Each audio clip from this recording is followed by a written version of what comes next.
Well, it seems just about every day is some kind of made-up holiday around here. Yesterday was, what, Lumberjack Day, I think it was?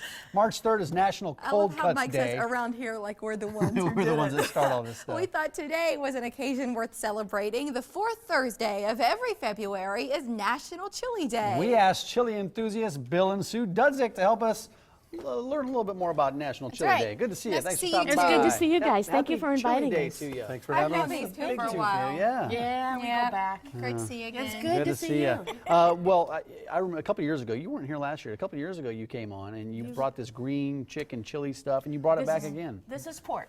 Green pork chili. Mr. Dudzik's favorite. You can chit-chat. It's basically, you can do it with chicken, you can do it with pork, you can do it with any meat that you want, ground or cubed. This is cubed, this is pork rib tip meat, and the reason I like using it is when you cook it for a couple hours, it shreds itself, and it's a real nice flavor. Yeah. But the big difference between your chilies is your chili peppers that you're using. Predominantly in green chili, you have poblano peppers, or pasillas as we know them too, and Anaheims. And in your red peppers, you pretty much have the really ripened up jalapenos and chipotles, which are a dried jalapeno. Yeah. But that green stuff is some of the best chili that I've ever had. Thank you. It's not. Thank you. It's not unbearably spicy. No, because it's a not. lot of people are going to look at a green chili and think, "Oh, no way, I'm not touching that." You are I think correct. it's just enough kick. It's the same recipe you had a couple of years ago, right? Yes, it is. It is. Yeah, And it is. What's this one, guys? This is a traditional red, of course, true Texas chili. There's no beans in it. We're real sorry. And this is made with round steak instead of ground beef. 3 degrees outside, a hearty chili like this. You think that's going to warm you up? No, I don't think so. How did you guys get into chili? I mean, because you're involved with the state chili cook-off, right? Yes, we are. We run the Nebraska State Chili Cook-Offs, and they're happening this coming year on June 6th and 7th, down where the River City Star Boat is located, which is in Miller's Landing. Yeah, we've done a chili cruise, you and I. Oh, yes, we go way back You on did a those. chili cruise? Yeah, we went out on Where the was Star. I at? This is before you and I hooked up on the Morning Blend, Yeah, Mike. it was before your time. CD We're sorry. 105.9 Yes. back then Exactly. with Steve Steve. came. We made Steve come out and bear with us. It was a little chilly that night. Oh, but it was good. It was a good time. Journal has been a very good friend with to the us. cook-off. Who competes in your cook-off? How far do these competitors come from? We've had competitors come from as far as Texas, Illinois, Minnesota, Arizona, Kansas. They all come in because they're looking for that ticket to go to the World Championship. So the stakes are high for them if they're into it, right? Are they mostly caterers, or why are these people so good? They're just basically people who have studied and played with their recipes forever and ever and ever, and are just coming out to take a chance. Are you two of those people that have studied? Because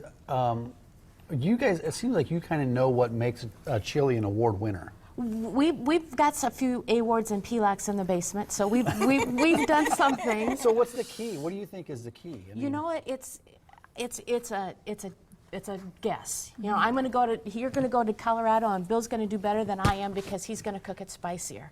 I'm going to we go to Aberdeen, South Dakota, cook up there for the American Red Cross. You can't cook in Nebraska though because you run the event. We're running it. We don't want to get involved. is it just years of tinkering? Is that what it is? Tinkering and a roll of the dice. I want you to try this one too. I will try that one. If you missed the top of the show, I'm not allowed to eat today because I'm having my cholesterol checked later on. They've got to take my blood, and I can't have anything in my system. We talked to Steve earlier. He said something about ketchup was too spicy. I don't know what that meant.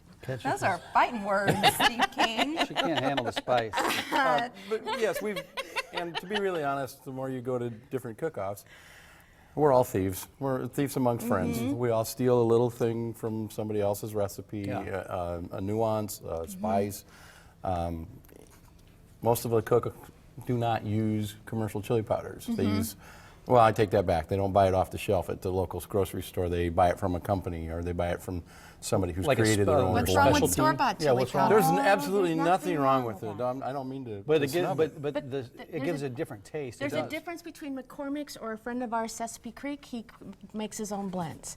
I personally am fond of Jacobo's. Jacobo's down on 24th and L Street has these little bags of chili and powders. They have an ancho powder, and I make a lot of money off of that powder.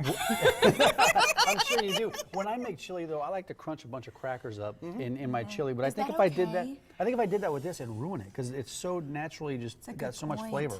And you're probably just looking for salt, and that's probably Maybe part of the maybe other. that's what it is. Well, now I'll Salt say and texture. I like a little bit of sour cream and sometimes a little bit of shredded cheese. Is that a sin to put any of that not stuff at all. in chili? In the competition, it is. In the competitions, you're not allowed to use any kind of filler. No rice, no spaghettis, pastas, beans. Beans are a no-no in our group. But Why I is mean, that? Why is? well, because sometimes your flavor doesn't transfer. We're looking for the chili flavor, how it permeates the meat. And the beans distract? We had a Well, chili the cook-off. beans will change the taste Why would because you bring this We had a up? chili cook-off here at the talk Journal about Broadcast this right Group, and she participated. She actually put the event on and participated, but hers came in dead last.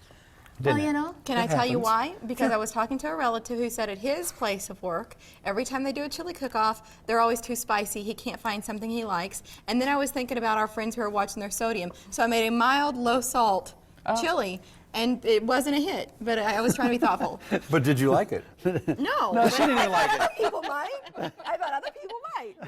She said I made low salt, healthy chili, and everybody. If you want to keep tabs on these two, especially as the chili cook-off for Nebraska approaches, we encourage you to visit the website that's on the bottom of the screen now. And then on Facebook, where do we find you? Nebraska Chili Cook-Offs, Inc. And we are a 501(c) charity, Yeah. and we don't keep any money for ourselves. all around We delightful. find a sponsor. Thank you, Mr. Dudzik. Thank you Good to very much, see you. Mary, for Thanks having us. very good to see you. It's so tender in there. It's fantastic. Well, it's not chicken, it's pork. Whatever it is, In guys. one ear and out the other. So particular, these chili connoisseurs. In honor of National Chili Day, today on social media, we want to know what you put in your chili, any secret ingredients you can share. Join us on Facebook at Morning Blend Omaha. We're also on Twitter at OMA Morning Blend. A patriotic side captured just outside Omaha is our picture of the day. Chicken or pork. All right, tomorrow, a comedian who's going to yell a lot. Are you intrigued yet?